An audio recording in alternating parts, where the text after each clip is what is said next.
just coming off the back of your speech there, you gave some very interesting thoughts on the future of the energy market. What are your thoughts on the future energy mix that we'll be looking for in the world?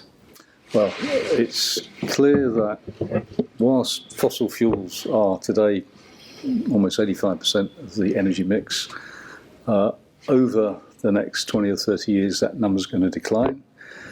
The great debate in the world is how fast will that occur, and which of the fossil fuels are likely to be replaced the fastest or first.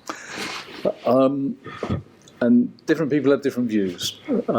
I think you can look at, for example, oil, and say with some confidence that peak oil demand is likely to occur in the 2030s. So that's not a replacement, but it means that the demand for oil, which has grown at about 1 million barrels a day every year for 30 or 40 years, is going to come to an end, and it will start declining. It will decline slowly, but it will nonetheless decline.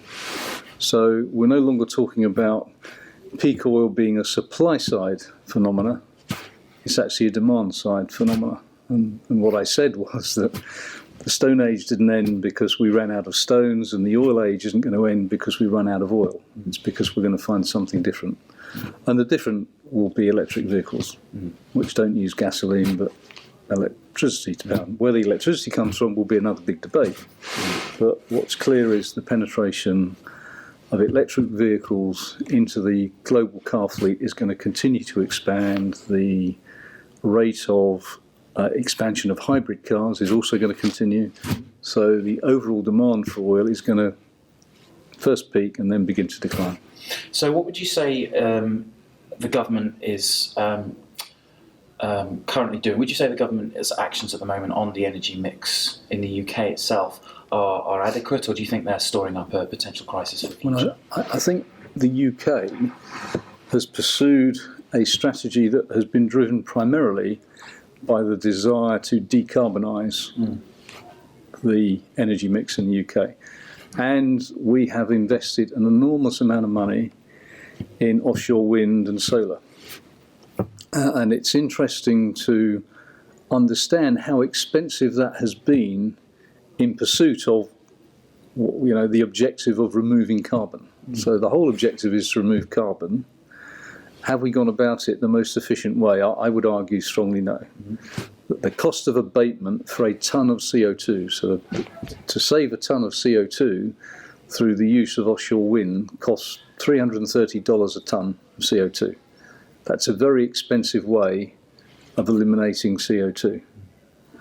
You can eliminate CO2 in India through building the right sort of coal-fired power plant at about $1 a tonne in CO2. So we've been investing vast amounts of money here to build a renewable energy, which is great, but it's solving a global problem. CO2 is not something you can solve across the UK and say we've dealt with it. It's actually a global problem, and I think you can actually say there's been a massive misallocation of resources in pursuit of the reduction of CO2. Do you think that we will eventually get it right, or do you think there's still a lot of work to actually be done? I think there's a lot of work to be done to get the right balance for an economy such as the UK. We are creating a situation where it is very difficult to justify any investment in new baseload power, either coal, which has been effectively banned.